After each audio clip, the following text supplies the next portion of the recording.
हर काम तभी सफल होता है जबकि उसमें दृढ़ विश्वास का बल रहता है। दृढ़ आत्मविश्वास ही उस मार्ग को सरल बनाता है जो हमें अपने लक्ष्य स्थान तक पहुंचा देता है। आत्मविश्वास ही कार्य का बल है। उसके द्वारा हम में ऐसी शक्ति का स्रोत फूट पड़ता है जो कठिन से कठिन कार्य को भी आसानी से पूरा करा देता है। आत्मविश्वास में वह ताकत है जो हजार विपत्तियों का सामना कर उन पर पूरी विजय प्राप्त करा सकता है। यह मनुष्य का सच्चा मित्र और उसकी सबसे अच्छी पूंजी है।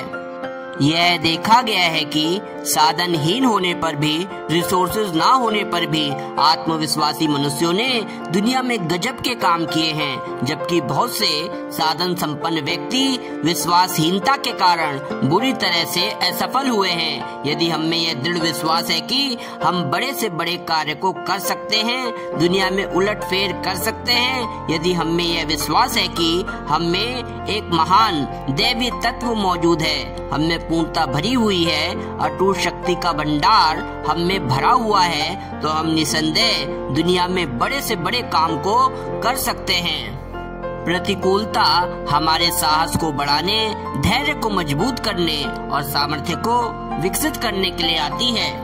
मनुष्य ईश्वर का पुत्र है, वह उसकी देवी संपत्ति का उत्तराधिकारी है, तो क्यों ना उसे अपनी अटूट शक्ति पर दृढ़ विश्वास हो। बात यह है कि हमें अपनी शक्ति का ज्ञान नहीं है, जिससे हम उसका ठीक विकास नहीं कर पाते।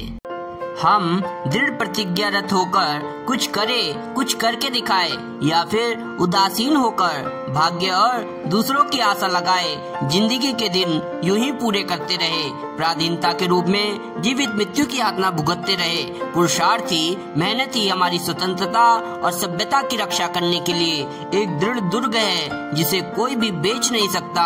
हमें अपनी शक्ति पर भरोसा रखकर पुरुषार्थ के बल पर, मेहनत के बल पर जीवन संघर्ष में आगे बढ़ना ही होगा। यदि हमें कुछ करना है, स्वतंत्र रहना है, जीवित रहना है, तो उसका एक ही रास्ता है, पुरुषार्थ की उपासना, मेहनत की उपासना। पुरुषार्थ ही हमारे जीवन का मूल मंत्र होना चाहिए।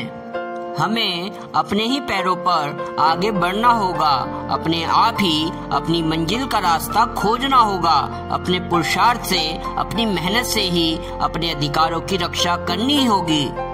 ईश्वर भी उन्हीं की सहायता करता है जो अपनी सहायता आप करते हैं। जब आप अपनी सहायता खुद करेंगे तो आप देखेंगे ईश्वर भी आपकी सहायता करने के लिए दौड़ा आएगा।